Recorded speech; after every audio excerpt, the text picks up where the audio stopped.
ये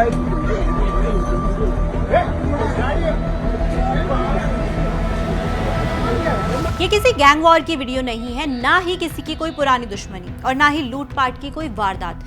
ये सब शुरू हुआ था सिर्फ एक छोटी सी बात को लेकर, लोकल ट्रेन का दरवाजा खुला रखा जाए या बंद। मुंबई में बाहर तेज बारिश थी और अंदर मुंबई की लाइफलाइन कही जाने वाली लोकल ट्रेन में रोज की तरह भारी भीड़। लेकिन किसी ने नहीं सोचा था कि बारिश से बचने के लिए दरवाजा बंद करने की एक मामूली सी बात कुछ ही मिनटों में एक 22 साल के युवक की जान ले लेगी।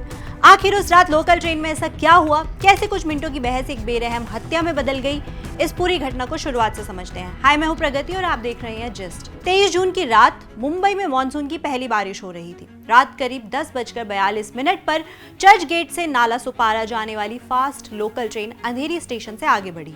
बाहर बारिश थी और अंदर ट्रेन में रोज की तरह काफी भीड़ थी। फर्स्ट क्लास डब्बे में भी खड़े होने तक की मुश्किल से जगह बची थी। इसी डब्बे में 22 साल का मयंक लोहार भी सफर कर रहा था। वहीं रोशन सुवर्णा भी उसी कोच में मौजूद था। दोनों एक दूसरे को जानते भी नहीं थे, लेकिन कुछ ही मिनटों में दोनों के बीच बहस शुरू हुई। रोशन चाहता था कि ट्रेन का दरवाजा खुला रहे, जबकि मयंक का कहना था कि बाहर तेज बारिश हो रही है, इसलिए दरवाजा बंद कर देना चाहिए। शुरुआत में दोनों के बीच सिर्फ बहस हुई, लेकिन धीरे धीरे बात बढ़ने लगी। दोनों ऊंची आवाज में एक दूसरे से बहस करने लगे। डब्बे में मौजूद बाकी यात्रियों ने सोचा कि ये भी रोज की तरह होने वाली मामूली कहासुनी है और थोड़ी देर में मामला शांत हो जाएगा। दरअसल मुंबई लोकल में सीट, धक्का मुक्की या दरवाजे को लेकर बहस होना कोई नई बात नहीं है। ऐसे झगड़े अक्सर होते रहते हैं। अगर आपने कभी मुंबई लोकल में सफर किया है तो आप जानते होंगे कि दरवाजा खुला रखने और बंद करने को लेकर बहस होती रहती है। गर्मियों में लोग हवा के लिए दरवाजा खुला रखना चाहते हैं, बारिश में कई लोग भीगने से बचने के लिए उसे बंद करना चाहते हैं। रोजाना ऐसी बहस होती है, लेकिन ज्यादातर वहीं खत्म हो जाती है। बहस के दौरान रोशन ने अपनी जेब से चाकू निकाला और मयंक के पेट में वार कर दिया। हमला इतना अचानक हुआ कि मयंक और आसपास खड़े लोग कुछ समझ ही नहीं पाए। उसने लगातार 4 बार वार किए। उसके बाद पूरे डब्बे में चीख पुकार मच गई। कुछ यात्री मयंक को संभालने दौड़े, जबकि कुछ लोगों ने आरोपी को पकड़ने की कोशिश की। लेकिन इसी अफरा तफरी के बीच ट्रेन बोरीवली स्टेशन की तरफ बढ़ती रही। रात करीब 11:04 पर ट्रेन बोरीवली स्टेशन पहुंची। ट्रेन रुकते ही मयंक को तुरंत नीचे उतारा गया और स्टेशन के मेडिकल रूम में ले जाया गया। वहां प्राइमरी ट्रीटमेंट के बाद उन्हें एम्बुलेंस से कांदिवली के शताब्दी अस्पताल भेजा गया, लेकिन डॉक्टर उन्हें बचा नहीं सके। इलाज के दौरान मयंक की मौत हो गई। उधर वारदात के बाद आरोपी रोशन सुवर्णा ट्रेन के बोरीवली पहुंचने से ठीक पहले चलती ट्रेन से कूद गया और वहां से भाग निकला। हालांकि उसकी भागने की कोशिश ज्यादा देर तक नहीं चली। पुलिस ने उसे कुछ ही घंटों के अंदर गिरफ्तार कर लिया। उसके बाद बोरीवली रेलवे पुलिस और जीआरपी यानी गवर्नमेंट रेलवे पुलिस ने तुरंत जांच शुरू कर दी। सबसे पहले ट्रेन में मौजूद यात्रियों के बयान दर्ज किए गए। जिस फर्स्ट क्लास डब्बे में हमला हुआ था उसकी भी बारीकी से जांच की गई। इसी बीच घटना का वीडियो सोशल मीडिया पर तेजी से वायरल होने लगा। पहले ये पूरा वीडियो देखिए।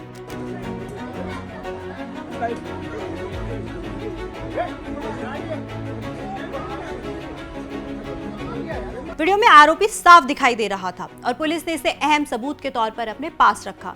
इसके अलावा अंधेरी, बोरीवली, मीरा रोड, नाला सुपारा और रास्ते में आने वाले दूसरे स्टेशन समेत करीब 400 सीसीटीवी कैमरों की फुटेज खंगाली गई।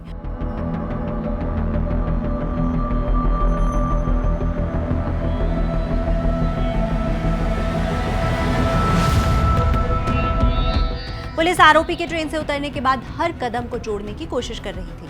जांच के दौरान पता चला कि वारदात के बाद रोशन सुवर्णा पहले अपने घर पहुंचा। वहां उसने अपने पिता को बताया कि लोकल ट्रेन में उसका किसी से झगड़ा हो गया था। इसके बाद वो घर छोड़कर मुंबई से बाहर निकलने की कोशिश करने लगा। पुलिस को शक था कि वो अपने होम स्टेट कर्नाटक भाग सकता है। आखिरकार तकनीकी इनपुट और सीसीटीवी फुटेज की मदद से पुलिस ने रोशन सुवर्णा को पनवेल से गिरफ्तार कर लिया। इसके बाद उसे मुंबई लाकर पूछताछ शुरू की गई। पूछताछ में एक अहम बात सामने आई।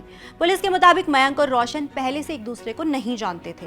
दोनों की मुलाकात पहली बार उसी लोकल ट्रेन में हुई थी, यानी ना कोई पुरानी दुश्मनी थी और ना ही कोई निजी विवाद। शुरुआती जांच में यही सामने आया कि पूरा झगड़ा सिर्फ ट्रेन का दरवाजा खुला रखने या बंद करने की बात से शुरू हुआ था।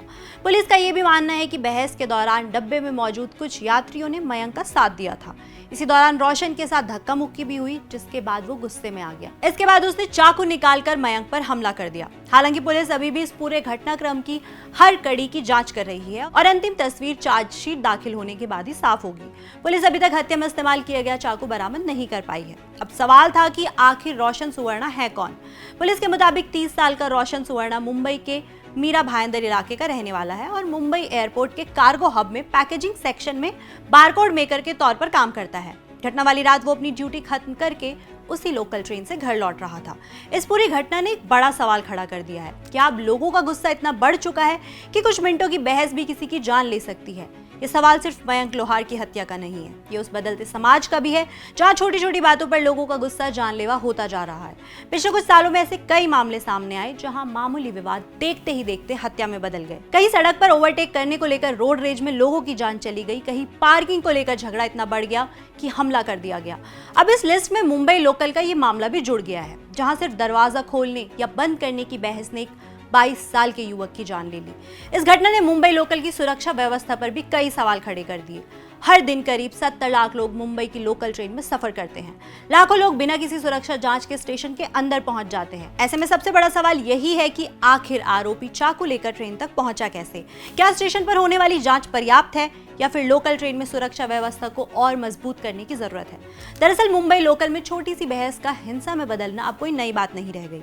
इसी साल जनवरी में भी मालाड स्टेशन के पास एक लोकल ट्रेन में 33 साल के कॉलेज प्रोफेसर आलोक कुमार सिंह की चाकू मारकर हत्या कर दी गई थी।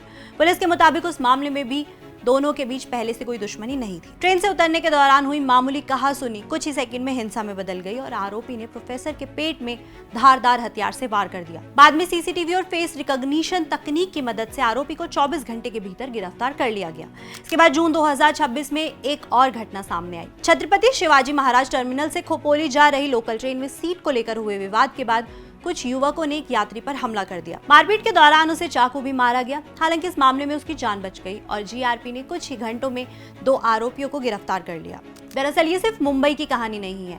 पिछले कुछ सालों में देश के अलग अलग हिस्सों से ऐसी कई घटनाएं सामने आई हैं। दिसंबर 2023 में दिल्ली के मेहरौली में ट्रैफिक जाम के दौरान रास्ता न देने को लेकर हुए विवाद में एक कैब ड्राइवर की चाकू मारकर हत्या कर दी गई। मार्च 2021 में दिल्ली के पश्चिम विहार में 2 बाइक सवार युवकों की सिर्फ एक मामूली सड़क दुर्घटना के बाद हुई कहासुनी में चाकू मारकर हत्या कर दी गई। वहीं जून 2025 में पूर्वी दिल्ली के गीता कॉलोनी में स्कूटर के हल्के से टकराने के बाद शुरू हुए विवाद में 19 साल के युवक की जान चली गई। इन सभी मामलों में एक बात कॉमन थी, विवाद बेहद मामूली था लेकिन गुस्से ने उसे हत्या में बदल दिया। ये सारी घटनाएं हमें एक और बात सोचने पर मजबूर करती है। आज लोगों में गुस्सा पहले के मुकाबले कहीं ज्यादा जल्दी फूट पड़ता है।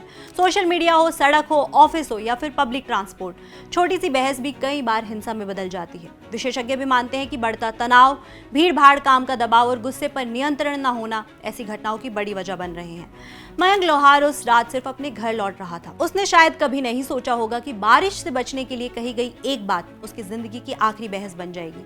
दूसरी तरफ कुछ मिनटों के गुस्से में लिया गया एक फैसला अब आरोपी रोशन सुवर्णा की पूरी जिंदगी भी बदल सकता है। फिलहाल पुलिस की जांच जारी है। आने वाले दिनों में चार्जशीट दाखिल होगी, अदालत में सुनवाई होगी और कानून अपना फैसला सुनाएगा। आपको क्या लगता है, ऐसी घटनाओं को रोकने के लिए ज्यादा जरूरी क्या है? सख्त सुरक्षा व्यवस्था, कड़ी सजा या फिर लोगों का अपने गुस्से पर काबू पाना? अपनी राय हमें कमेंट बॉक्स में जरूर बताएं।